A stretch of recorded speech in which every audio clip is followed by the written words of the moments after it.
Môre, dis Maandag die 15de Desember en ek hoop regtig dat die Here jou nou in hierdie oomblik ontmoet, net daar waar jy sit. Net daar waar jou hart vandag is, tussen jou gedagtes. Want vandag se storie is vir mense wat al lank wag, wat al baie gehoop het en dalk begin wonder het of God hulle nie miskien vergeet het nie. Ons is vandag in Genesis hoofstuk 21 vanaf vers 1 tot 7. Tot hier in Genesis het Abraham en Sara 'n lang pad gestap. God het beloof, hulle het gewag. Hulle het telke male gestruikel en hulle het self probeer help. En toe raak die wagtyd lank, baie lank, en dan begin hierdie hoofstuk met eenvoudige, kragtige woorde. En die Here het Sara besoek soos hy beloof het.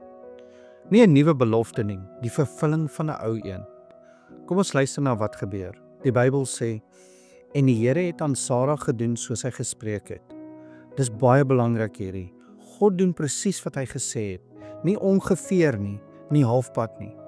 Sara word swanger, nie op haar tyd nie, nie op Abraham se tyd nie, maar op die bepaalde tyd wat God genoem het.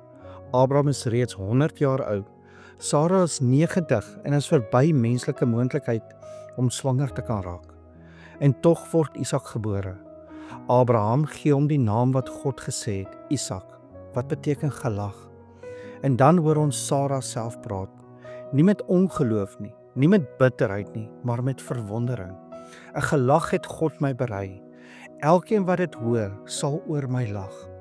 Die lag van ongeloof het verander in die lag van genade. Die Bybel sê Isak is gebore op die bepaalde tyd. Die Hebreëse woord is moed. Dit beteken nie net 'n tyd nie, dit beteken 'n vasgestelde, God-bepaalde oomblik. Soos 'n afspraak wat God self op sy kalender neergesit het. Moed sê vir jou, God is nooit haastig nie, God is nooit laat nie. Hy kom presies wanneer sy plan reg is. En wat vir mense lank voel, is vir God voorbereidingswerk. Miskien wag jy vandag ook. Miskien wag jy vir 'n antwoord, vir genesing, vir herstel, vir 'n deur wat oopgaan, of dalk wag jy net vir sekerheid dat God jou nie vergeet het nie. Genesis 21 sê vir jou, God onthou, God besoek en God doen wat hy beloof het.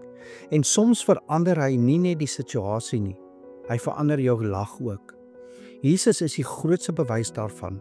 Hy kom nie toe mense gereed was nie, maar toe die tyd vol geword het. En dieselfde God werk vandag nog so. Kom ons bid saam. Here onsse God, U is die God wat onthou wat U beloof het.